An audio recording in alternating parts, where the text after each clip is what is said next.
Je suis sorti de la salle exactement comme j'y suis entré. Les Mignons 2 est la suite du film spin-off à la saga Moi Moche et Méchant, Les Mignons. C'est donc les retrouvailles du cinéma pour le studio Illumination que l'on n'avait pas vu dans les salles obscures depuis plus d'un an avec son dernier court-métrage Tous en scène 2. Donc c'est un studio qui est là depuis assez récemment, mais c'est vrai qu'il a réussi dans le monde de l'animation à se faire une place très importante et c'est aussi pour ça que je suis allé voir ce Mignon 2 parce que j'avais pas forcément d'attente à la base. Faut dire que à la base, moi je suis un très grand fan du film Moi Moche et Méchant, le premier du nom. Par contre, j'ai quasiment détesté le deuxième film et concernant le troisième, je n'ai jamais eu le courage de l'aimer. Enfin, de le visionner, pardon. Concernant Les Mignons, le premier film du nom, je l'ai déjà vu. C'est une expérience assez particulière parce que je suis pas excessivement fan du premier film sur le personnage des Mignons. C'est pas le film qui me fait le plus kiffer de ouf, je l'ai pas détesté non plus. Mais voilà, c'est un film qui me dénaturalisait trop, qui m'emmenait trop loin par rapport à ce que j'avais en tête de Moi Moche et Méchant. Et du coup, c'est vrai qu'il m'avait un petit peu déstabilisé. Maintenant, je reconnais quand même que le film Les Mignons, il avait quand même une utilité. Il était quand même... en fait, c'était un spin-off qui était utile, dans le sens où il brisait une grande part de mystère par rapport à l'univers Moi Moche et Méchant, par rapport à tout l'univers des Mignons, à savoir leurs origines, plus ou moins leur rencontre avec Gru, même si ça va être beaucoup plus abordé dans ce deuxième film. Enfin, pour moi, même si c'est pas forcément le meilleur film d'animation Les Mignons, je pense que c'est quand même un film qui est très utile et qui était nécessaire en fait de faire ce spin-off. Et donc, est-ce que c'était légitime de faire une suite au film Les Mignons ? Eh ben, je pense que oui, quand même, parce que cette fois-ci, on va approfondir la relation entre les Mignons et Gru. Donc, on va voir leur rencontre, puis leur manière de travailler ensemble, comment ils se sont rencontrés, comment tout l'univers Moi Moche et Méchant va se goupiller. Tout ça, on va le voir à travers les Mignons 2. Et je trouve que c'est quand même un film qui a une utilité. Et en plus de ça, si je devais donner rapidement mon avis par rapport au film, j'avoue avoir beaucoup plus apprécié les Mignons 2 que le premier film Mignon. En plus, ceux qui n'ont pas forcément apprécié le premier film comme moi, sachez que vous retrouverez très certainement votre compte dans ce deuxième film Les Mignons, puisque pour moi, ce film ne devrait pas s'appeler Les Mignons 2, mais devrait s'appeler tout autrement, je n'ai pas d'idée en tête, mais pour moi, c'est un film qui est plus proche de Moi Moche et Méchant, du premier film en tout cas, puisque il fait totalement fi de ce qu'on avait de Moi Moche et Méchant 2 et de Moi Moche et Méchant 3, on se concentre beaucoup sur le fanservice du premier film, et même en général toutes les références à Moi Moche et Méchant qu'il y a dans les Mignons 2 sont des références que l'on a quand on voit le premier film. Donc en vrai c'était très très impressionnant de la part du studio Illumination de proposer cette expérience Les Mignons 2 qui se rapproche comme je l'ai dit beaucoup plus à Moi Moche et Méchant. Et en plus de ça, comme dit, on ne garde en fait que le meilleur de la saga Moi Moche et Méchant, on oublie le reste. Donc en vrai ça fait totalement le taf. Et je pense que ceux qui ont bien aimé le premier film Moi Moche et Méchant et qui n'ont pas forcément aimé Les Mignons 2 vont se retrouver à travers ce film. Le personnage de Gru est de retour, et puis cette fois-ci il est beaucoup plus jeune, il est âgé de 11 ans et 3 quarts, petit ref pour ceux qui ont déjà vu le film. Mais en tout cas voilà, il est âgé de 11 ans, donc beaucoup plus jeune, mais on voit pas grande différence avec sa personnalité qu'il a d'habitude en fait, parce que en fait c'est toujours le même entre Moi Moche et Méchant et puis Les Mignons 2, ça a beau se passer des années avant Moi Moche et Méchant, on reconnaît que c'est toujours le même personnage, qu'il a toujours la même motivation, qu'il veut toujours être le plus grand méchant du monde. C'est un rêve qu'il a depuis tout petit, et la seule petite différence que l'on a, c'est que là Gru est une véritable groupie d'un groupe de super méchants que l'on va retrouver tout le long du film, et qui est plus ou moins intéressant, on va dire, pour le personnage de Gru. Mais après c'est vrai qu'il y a quand même certaines différences, mais qui sont par rapport à Moi Moche et Méchant, mais des différences qui sont minimes en fait, qu'on voit pas forcément tout de suite, hein. C'est qu'avec le recul qu'on se dit ah oui, finalement Gru il n'était pas comme ça exactement dans Moi Moche et Méchant. Et au final on voit quand même qu'il y a une petite différence légère, donc on reconnaît toujours le personnage de Gru, mais c'est vrai que ça fait quand même plaisir de le retrouver. Pareil, ça fait toujours plaisir de retrouver Gad Elmaleh dans ce rôle, même si c'est beaucoup plus jeune, donc c'est un jeu d'acteur qui est différent au niveau de la voix, etc. Mais en somme, ça fait très plaisir de retrouver Gru, surtout que comme je l'ai dit, vu que sa personnalité elle a pas énormément changé, c'est quand même un véritable kiff. Et d'ailleurs, ceux qui se souviennent du premier film Moi Moche et Méchant risquent d'être surpris par la qualité et la quantité quantité du fan service apporté dans Les Mignons 2, c'est vrai que c'est pas vraiment ce à quoi je m'attendais au début. Hein. Pour moi, les Mignons 2, c'était un film qui allait, pourquoi pas, faire des références au premier film Mignon, qui allait pousser la comédie à fond et qui allait faire totalement oublier Moi Moche et Méchant, un peu comme le faisait le premier film, et au final, c'est pas le cas.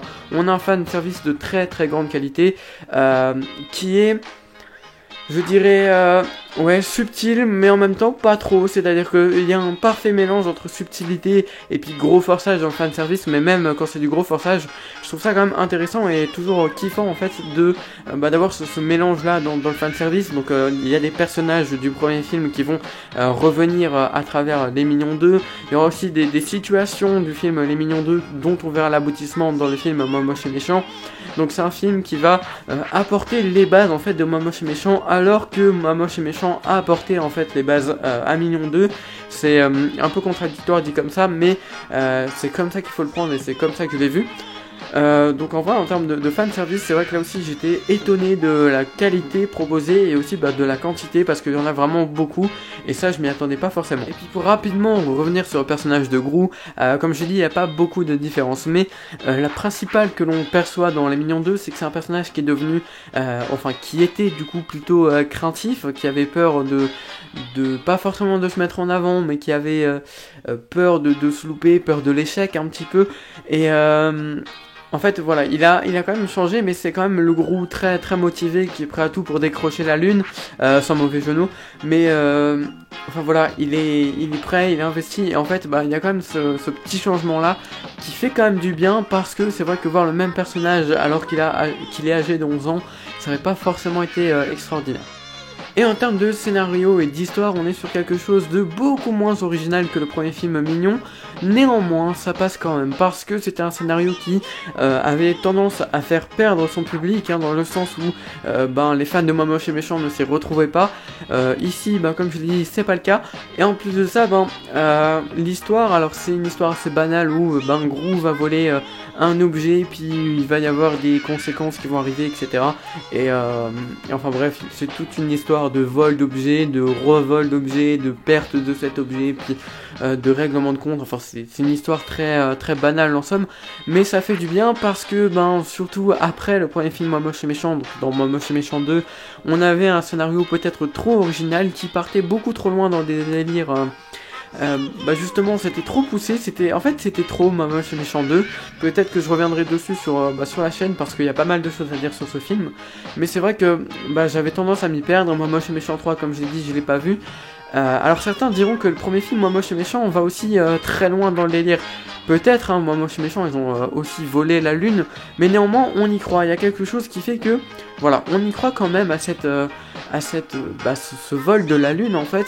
Et voir quelque chose dans Les Mignons 2 qui est beaucoup moins original que ça, on va juste voler un espèce de collier, en soi ça pourrait le faire, mais comme dit, ça fait du bien, dans le sens où Moi Moche et Méchant est toujours, enfin du moins d'après moi, est toujours allé trop loin dans ses scénarios, et c'est vrai que se recentrer sur des trucs un petit peu plus simples comme ça, ça fait plaisir. Alors il y a quand même des scènes un peu extravagantes qui vont pousser le délire trop loin, que je n'ai pas du tout apprécié, donc c'est les fameux passages qu'on a déjà vu dans les bandes annonces, où les mignons vont se transformer en animaux de compagnie, enfin en des poules, en des chèvres, etc.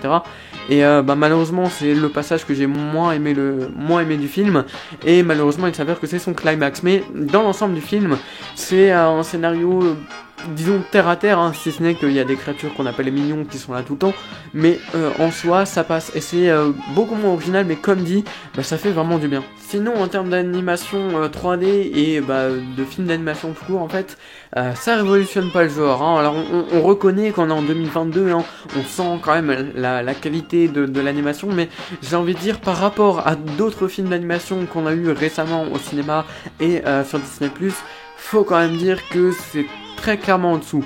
Je dis pas que c'est un mauvais film d'animation, je dis pas que l'animation est mal faite, c'est juste que là en ce moment, que ce soit en particulier chez Pixar, en termes d'animation brute, je parle pas de tout le contexte du film, mais par exemple prenons l'exemple de Buzz l'éclair, sans parler de tout le contexte et de tout l'autour, si on prend juste la forme du film, si on prend juste Buzz l'éclair, Bah c'est très bien fait, c'est super beau, la gestion des lumières et tout c'est bien géré, enfin je vous invite à aller voir ma critique sur le film pour savoir ce que j'en ai pensé. Et c'est vrai que là Les Mignons 2 c'est quand même très largement en dessous, sans être mauvais, hein, c'est quand même un bon film d'animation, bien réalisé, bien fait, mais ça reste quand même très largement en dessous de ce qui se fait actuellement sur les films d'animation et sur Disney Plus en l'occurrence. Heureusement, je suis allé voir une séance donc en version française et c'est vrai qu'il faut se la taper pendant 1h45, hein, donc si vous avez des enfants, je pense que malheureusement vous devrez y passer aussi, mais si vous avez prévu de voir le film seul, bah, je vous conseille vivement d'aller le voir en VO parce que la VF elle est vraiment mais éclatée, il n'y a aucun jeu d'acteur. Si le seul qui s'en sort plutôt bien c'est Gad Elmaleh, même si bon on lui en demande pas plus qu'on lui en demandait il y a 10 ans, c'est juste que bon là il doit faire une voix d'enfant donc c'est un petit peu plus compliqué pour lui, et mais en soi en termes d'acteur ça passe. Sinon tout le reste du casting, que ce soit Gérard Darmon ou tous les autres acteurs, on dirait qu'ils récitent leur texte, enfin qu'ils lisent leur texte, mais vraiment c'était insupportable, c'était très mal joué. J'ai rien contre Gérard Darmon habituellement, mais c'est vrai que là franchement ils auraient pu faire un effort sur le jeu d'acteur et s'investir beaucoup plus dans la VF, parce que là vraiment c'était horrible. Et pourtant je suis pas du genre à cracher sur la VF, enfin moi d'habitude ça me dérange absolument pas de voir un film en français, mais là pour le coup c'était vraiment dérangeant, et je pense que quand le film sortira donc le 6 juillet j'irai le revoir, mais en VO cette fois-ci je pense. Autre léger bémol que j'ai trouvé, c'est que le film il est légèrement moins drôle que Les Mignons ou encore que les autres Moi Moche et Méchant. Alors après, est-ce que c'est un défaut ou une qualité? Bah ça en fait je saurais pas trop, tout dépend si on aime l'humour un peu enfantin des Mignons. Si on n'apprécie pas, bah je pense que vous allez kiffer Les Mignons 2. Si vous appréciez beaucoup, je pense que vous risquez d'être déçu sur cette tranche là. Moi ça m'a pas dérangé non plus, genre j'aime bien l'humour des Mignons, mais ça m'a pas dérangé le fait qu'il y ait beaucoup moins d'humour, que ce soit pas forcément plus sérieux, mais que voilà, ce soit moins humour en fait, et sans être plus sérieux non plus, et ça m'a pas dérangé. Après, voilà, je pense que si on veut être objectif, faut le dire, c'est quand même beaucoup moins drôle que ce qu'on a l'habitude de voir. Bref, Les Mignons 2, je pense que c'est un film qui ravira petits et grands et qui n'a pas, pour moi, fini d'être exploité. Je pense qu'on aura au moins 1,3 million, voire un Moi Moche et Méchant 4 en fonction des résultats de ce film. Hein, je pense que les deux licences s'en sortent très bien en termes de box-office pour pouvoir continuer à vivre et prospérer. Donc, Moi Moche et Méchant 4, j'avoue, j'y crois un peu moins et surtout j'en ai un peu moins envie. Mais franchement, Les Mignons 3, pourquoi pas.